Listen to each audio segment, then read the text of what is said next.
Every Zelda game has characters you walk past without thinking twice, but some of these background characters are hiding secrets so disturbing they make the actual villains look well adjusted. Today I'm breaking down every single one of them, starting with a man who will physically assault you for playing music. Iaru Guru. There's a man inside the Kakariko village windmill in Ocarina of Time who does nothing but crank a phonograph. That's his whole life. He doesn't talk to anyone. He doesn't leave.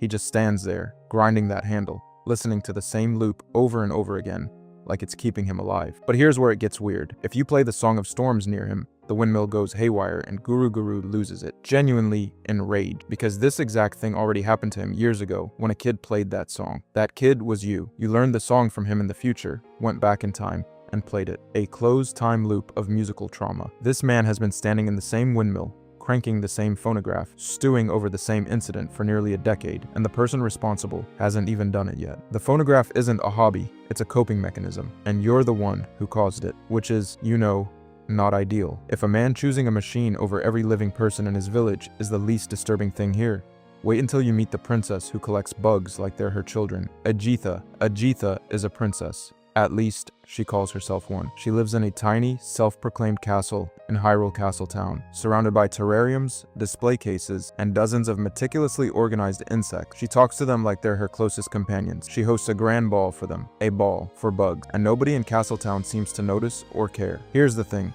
Ajitha clearly has money and status. She has the resources to live comfortably in one of the most populated areas in all of Hyrule. But instead of doing literally anything else, she's built an entire world inside her castle, populated exclusively by 24 golden bugs she's desperate to collect. She pays Link to gather them for her. He hands her a beetle. She squeals with delight like Christmas morning. That's the entire relationship. Nobody checks on her. She has zero meaningful human connections that we ever see, and she's replaced every single one of them with captive insects she controls completely. The bugs can't leave. The bugs can't disagree with her. They just sit in their little glass prisons while Ajitha plans their next grand ball. A young girl who's built an entire surrogate social life out of creatures that literally cannot escape from her is not just quirky. That's a cry for help that everyone in Hyrule walked right past, but at least Ajitha keeps her obsessions behind closed doors. The scientist down at Lake Hylia doesn't even bother with that courtesy. The Lake Hylia scientist. There's a guy living in a laboratory on the shores of Lake Hylia in Ocarina of Time, and nobody knows what he's actually doing down there. That's not an exaggeration. The game never tells you. He's conducting long-term research on the lake. That much is clear.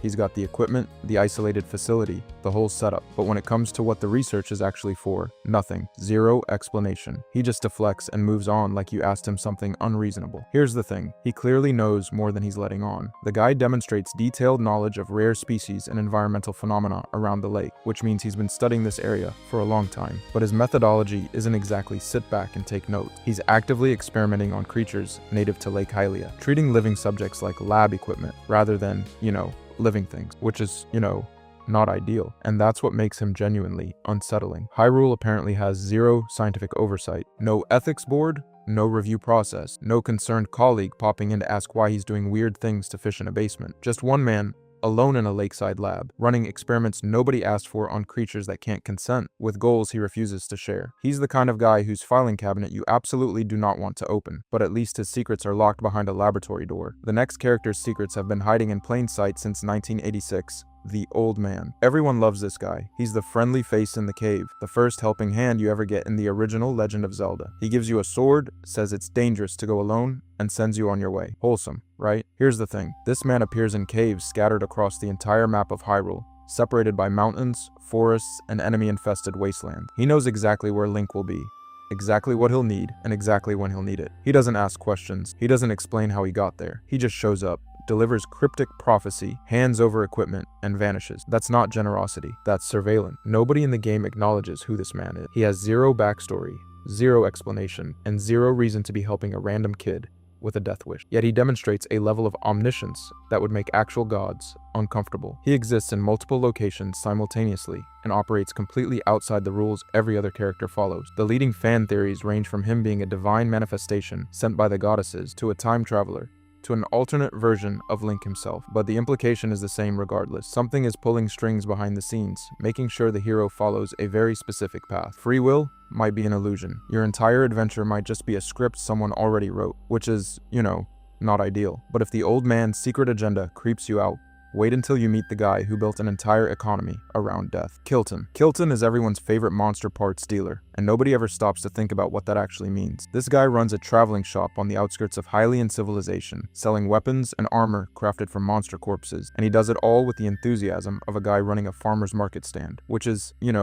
not ideal. Here's the thing, Kilton doesn't accept rupees, he accepts Mon, a currency that exists exclusively within the monster economy. Let that sink in for a second. Where is Mon coming from? Who else is using it? Because if Kilton is the only one trading in this currency, that means he created an entire financial system built around dead monsters. And if he's not the only one, that means he's conducting regular business transactions with the creatures he's also dismembering for inventory. His knowledge of monster anatomy goes way beyond what any casual merchant would need. He knows the exact properties of every Hinox toenail, every linel hoof, every Molduga fin. That's not something you pick up from reading a book. That's hands-on experience. Sustained, repeated, deeply personal hands-on experience with monster bodies. But the real disturbing part is what Kilton represents for Hyrule's economy. He's turned monsters from enemies into a supply chain. They're not threats to be eliminated. They're livestock to be harvested, processed, and sold at markup. Link walks in, dumps a bag of Bokoblin guts on the counter, and walks out with a monster mask. Nobody blinks. The whole system runs on corpses, and everyone treats it like commerce. But if you think a guy profiting off monster remains is unsettling, wait until you meet someone who collects something far worse than body parts. The Poe Collector. Most people don't think twice about this guy. He's just a weird dude in a dark room who buys stuff from you. Standard video game merchant. But if you stop and actually think about what he's doing for even 5 seconds, it becomes one of the most disturbing transactions in the entire franchise. The Poe Collector appears in both Ocarina of Time and Majora's Mask, always hanging out in these liminal spaces between the living world and the spirit realm. His whole deal is capturing Poas, which are, let's be clear here, the souls of dead people, restless spirits who didn't move on. And he puts them in bottles, then he sells them, or buys them. He literally pays Link for captured Poes, which means the hero of time is out here moonlighting as a soul trafficker. Cool, add that to the resume. Here's the thing, he doesn't treat this like some dark forbidden practice. He treats it like running a pawn shop. He knows different Poe types, knows their market values, haggles over quality. He's built an entire economy around bottling the dead. This isn't a guy who stumbled into something weird. This is a career. He's got a whole system, and the fact that he shows up across multiple games means this isn't some one-off anomaly. This is an institution. Hyrule apparently just accepts that souls can be extracted, contained, bought, and sold like used electronic. The dead have zero guarantee of peace. You can die in Hyrule and still end up as inventory in some guy's collection, traded for rupees, which is, not ideal. But at least the Poe Collector is visible. At least you can see him and know what he's doing. The next character doesn't even get that luxury. Shiro is a soldier in the Minish cap, who is completely invisible, not translucent, not flickering in and out, not partially hidden, fully, totally imperceptible. Nobody can see him, nobody can hear him, nobody knows he's there, and he's still doing his job. That's the part that gets me. Shiro hasn't abandoned his post. He hasn't gone mad, hasn't wandered off into the wilderness to scream at clouds. He's sitting exactly where a soldier is supposed to be, performing exactly the duties he was assigned, for an audience of literally 0 people. The only way Link even finds him is by using the lens of truth from a kinstone fusion. Not a conversation, not a face-to-face meeting, a magical item that reveals what's hidden, like the universe specifically designed him to be overlooked unless you went out of your way to prove he existed. Here's where it gets genuinely unsettling. The game never gives a real explanation for why he's invisible. There's no curse to break, no villain to blame, no tragic backstory where a wizard got angry. Shiro just exists in a state of total irrelevance. He's conscious, he speaks to you when you find him, he's a fully aware person, and the entire world proceeds as though he was never born. Think about that for a second. Not death, not imprisonment, just complete, permanent invisibility. A mind trapped behind glass that nobody can see, tapping on a window that makes no sound. And his response to this is to keep sitting at his post, waiting. That's either the most noble thing on this entire list, or the most psychologically shattered. I genuinely can't tell, but if you think silent, invisible suffering is the darkest this list gets, wait until you meet a kid who hangs around a graveyard for reasons that are somehow worse than you'd expect. The Graveyard Boy. So the Poe Collector bottles souls and sells them like party favors. But what happens to the dead who don't even get that treatment? Icona Canyon is your answer, and it's not a fun one. In Majora's Mask, Icona Canyon is basically a mass grave with a zip code. The entire region is crawling with the undead, spirits who died during an ancient war between the Icona Kingdom and the Garo ninja clan. These aren't peaceful ghosts drifting through walls. They're soldiers, dungeons full of them, still fighting a war that ended centuries ago. They don't know it's over. They can't stop. They just keep swinging at enemies that aren't there anymore. Here's where it gets genuinely horrible. Majora's Mask operates on a 3-day time loop. Every 72 hours, the moon resets, the world resets, and everything starts over. The undead of Ikana reset with it. Whatever small progress you make toward healing the canyon, toward putting spirits to rest, gets wiped clean the moment the clock runs out. You can play the Song of Storms to seal spirits back into their graves. Doesn't matter. 3 days later, they're right back out again. Confused and violent. That's not haunting. That's a prison sentence with no end date. The canyon confirms something deeply uncomfortable about how death works in this universe. It's not a transition. It's not an ending.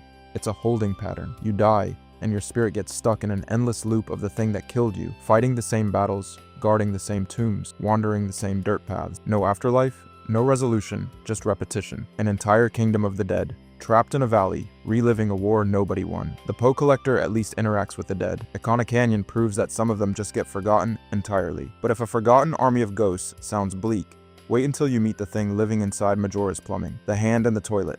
There's a moment in Majora's Mask where the game just completely stops making sense and nobody ever addresses it. In the Stockpot Inn, there's a toilet, standard bathroom, nothing weird about it. But if you visit at night, a massive, disembodied hand reaches out from inside the bowl and grabs at Link. No body attached to it, no creature visible in the pipe, just a hand emerging from the plumbing, with full independent agency and what appears to be hostile intent. Let me be clear. Something lives inside the toilet infrastructure of Clocktown. It has no visible body. It reaches out and grabs people, and the game never explains what it is, where it came from, or why it exists. That's it.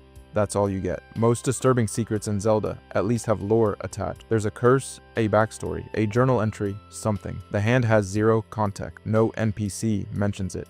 No quest explains it. It's just a disembodied appendage operating within the plumbing of a building people use every single day. And everyone in Termina apparently just lives with that. Here's where the real discomfort kicks in. Bathrooms are supposed to be the one space where you're safe and alone. That's the entire social contract of a bathroom. You're vulnerable. You're private, and nothing is supposed to be lurking in the pipe. The hand violates that completely. Something unknown exists beneath the infrastructure of daily life, and it can reach you in your most defenseless moment. The absence of explanation is what makes it genuinely unsettling. A monster with a name and a weakness is a problem you can solve. A fragment of something unknown, operating silently within systems you depend on, with no origin and no purpose. That's just dread. And somehow, that's not even the most unhinged NPC behavior in this franchise, because at least the hand is honest about being terrifying. The next one hides it behind flowers. Magda. Every other character on this list has something supernatural going on. A curse, a ghost, a transformation, some kind of dark magic pulling strings behind the scenes. Magda has none of that. Magda is just a woman standing guard over a flower garden surrounding a shrine who treats those blossoms like they're the most important things in existence. And that's exactly why she's one of the most disturbing characters in the entire franchise. You'll find her near the Hila Rao shrine in the Dueling Peaks region, tending to an elaborate arrangement of flowers laid out in careful paths with the kind of devotion most people reserve for actual living dependent. She's poured every ounce of emotional energy into plants that exist in neat little rows and cannot reciprocate a single thing. It would be genuinely sweet if it weren't so clearly filling a void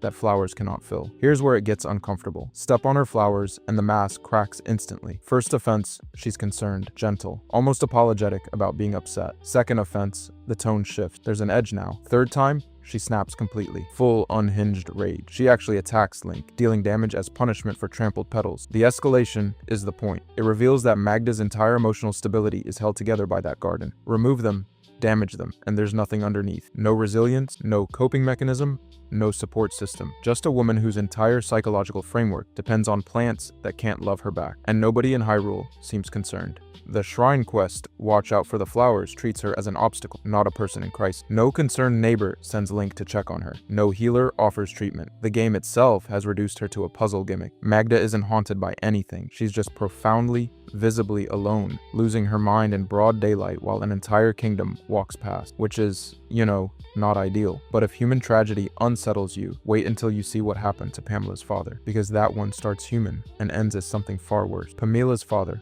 Most curses in Zelda hurt you. This one erases you. Pamela's father was a researcher living in Ikana Canyon, one of the most spiritually corrupted regions in all of Termina. At some point during his studies, he became afflicted by something. The game never gives it a clean name. Whatever it is, it's been slowly consuming him from the inside out, stripping away his humanity and replacing it with something hollow and hungry. By the time Link arrives, the man is barely recognizable. He lurches, he groans, he moves like a thing operating on pure instinct, zero recognition in his eyes. And his daughter Pamela has been managing this entirely alone. She's a child.